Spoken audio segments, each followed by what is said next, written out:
Presiden Jokowi melakukan kunjungan kerja ke Jawa Tengah pada Senin 22 Januari. Kunker Jokowi kali ini membuat dugaan calon presiden nomor urut 3 Ganjar Pranowo terbukti benar. Sebelumnya selama sepekan mulai Senin 15 Januari, Ganjar Pranowo berkampanye di Jawa Tengah. Dalam wawancaranya kala itu Ganjar pun bertaruh, apakah setelah kunjungannya itu akan ada orang lain yang ikut berkunjung ke Jawa Tengah. Dikutip keterangan Biro Pers Sekretariat Presiden, Jokowi melakukan kunjungan kerja ke Jawa Tengah pada Senin 22 Januari.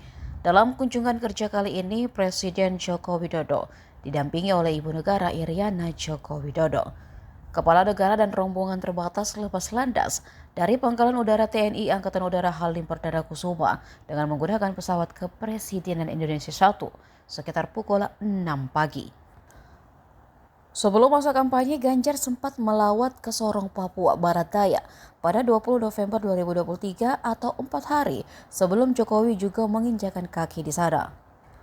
Ganjar juga sempat berkampanye pada tanggal 1 hingga 2 Desember 2023 ke Nusa Tenggara Timur sebelum disusul Jokowi 3 hari berikutnya.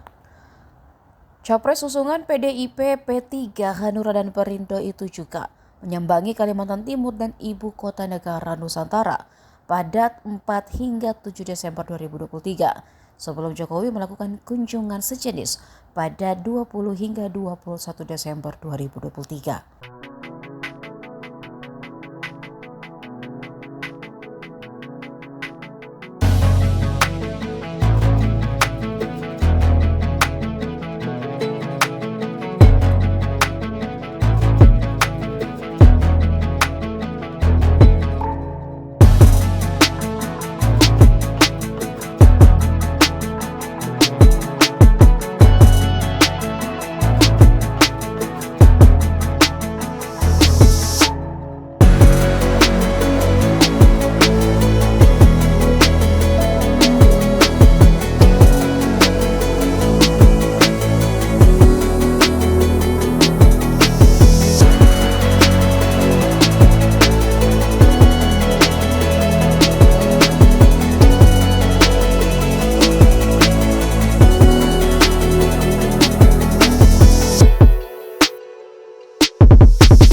Download Tribun X sekarang, menghadirkan lokal menjadi Indonesia.